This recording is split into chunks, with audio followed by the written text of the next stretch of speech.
Metro rail থেকে নামলাম, নেমে এখন সিম সা সুই নামক যে জায়গাটা ওখানে যাচ্ছি। এই জায়গাটা নাকি অনেক সুন্দর, দেখার মতো একটা জায়গা। তো এত নাম শুনেছি, এখন দেখতে যাচ্ছি।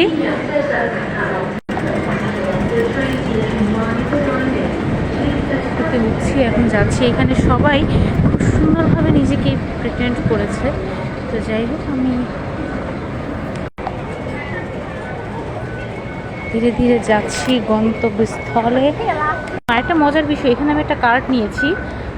এই কার্ডটা আমি এখানকার $200 দিয়ে কিনেছি।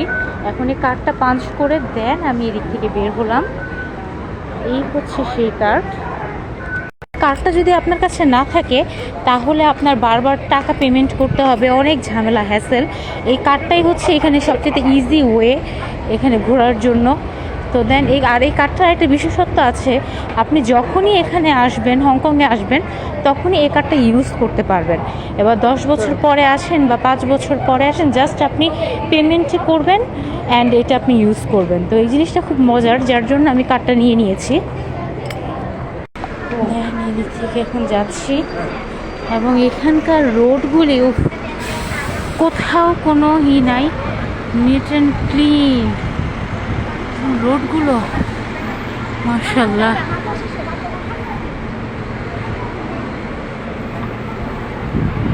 এখানে অনেকগুলো আছে,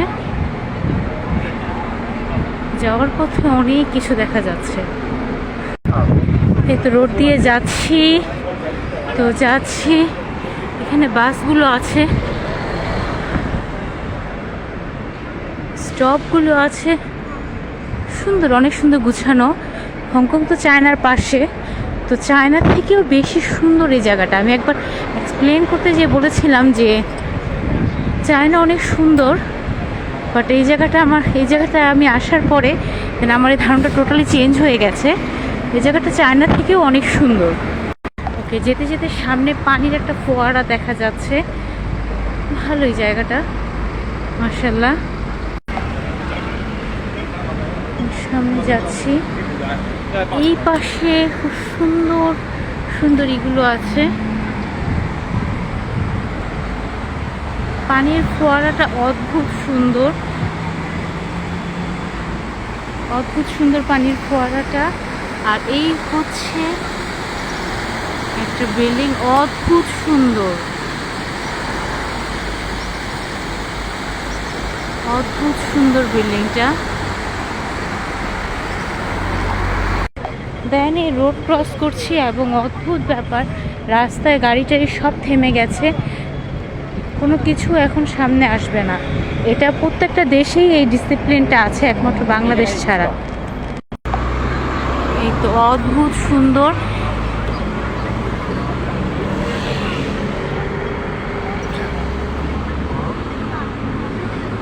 এখন এটা থেকে রোডটা ক্রস করব।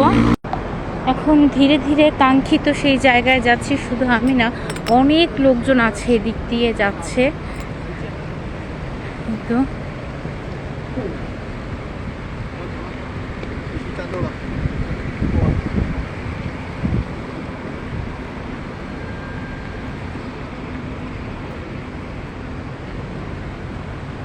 হংকং মিউজিয়াম, যদিও মিউজিয়ামে আমি ঢুকবো না, তারপরে বাহিরের সাইডটা দিয়ে একটু দেখিয়ে দিলাম মিউজিয়ামটা।